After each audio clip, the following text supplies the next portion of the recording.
Welcome back. This is a Take a Fitness Break meeting of Prevent T2, the CDC's Lifestyle Change Program. Today we are going to talk about taking fitness breaks.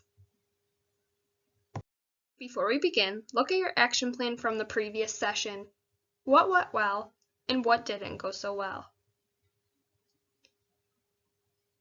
Taking a 2-minute fitness break every 30 minutes can help you prevent or delay type 2 diabetes.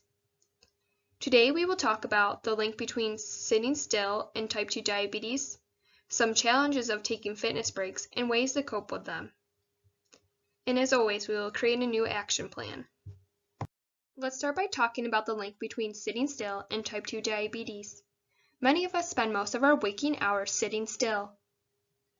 Let's look at an example. Please turn to Terry's story on page 3 of this module's handouts.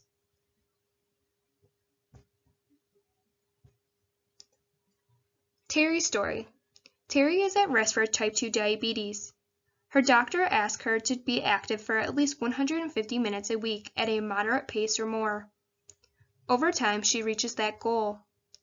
Terry's doctor then asked her to start tracking the time she spends sitting still. Here's what she finds. In the morning, Terry sits while taking the train to work. She spends most of the workday sitting at her desk using the computer. Sometimes she talks on the phone or has a meeting, also sitting. She eats her lunch at a table in the staff room. After work, she takes the train home. Later that evening, she watches TV. When Terry adds up all the time, she is surprised by what she learns.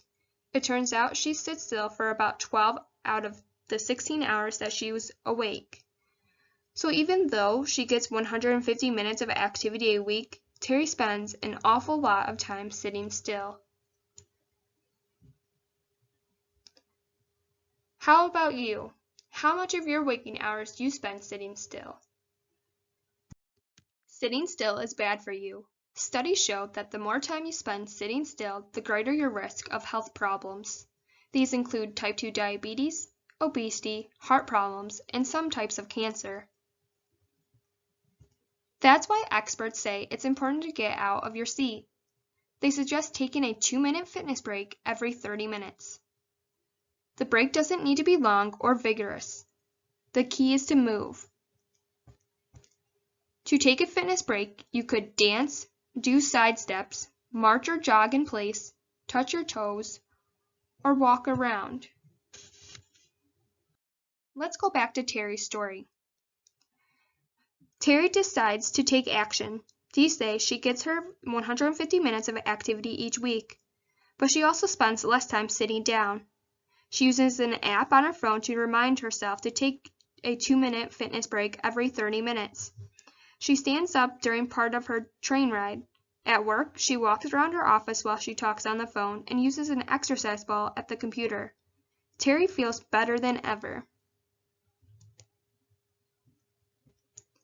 So what does Terry do during her fitness breaks? She stands up during part of her train ride.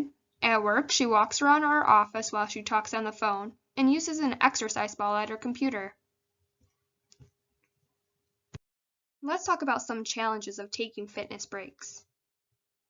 Challenges and ways to cope include: I don't have time for fitness breaks.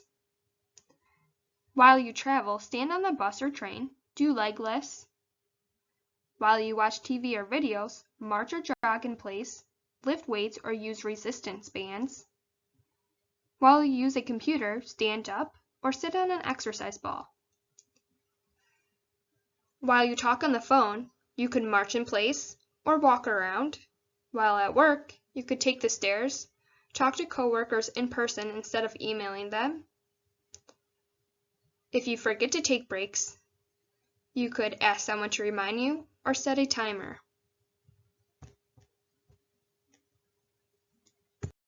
Please look at your action plan journal and spend a few minutes making a new action plan. Keep in mind what worked and what didn't work well for you since our last session.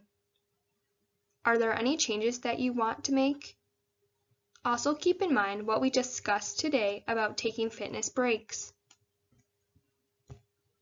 As you make your plan, remember to keep it realistic, doable, specific, and flexible. And try to have fun with it. Between now and the next session, please complete How to Cope with Challenges on pages 4 and 5. Write your own ideas in the column that says Other Ways to Cope. Check off each idea you try. I'd also like you to try taking a 2-minute fitness break every 30 minutes. And let me know how that goes. And as always, submit your weight and physical activity before our next session. We have come to the end of our meeting. Today we discussed how taking a 2-minute fitness break every 30 minutes can help you prevent or delay type 2 diabetes. We talked about the link between sitting still and type 2 diabetes, some challenges of taking fitness breaks and ways to cope with them. Next time we'll talk about staying active to prevent T2. Thank you for coming to this session.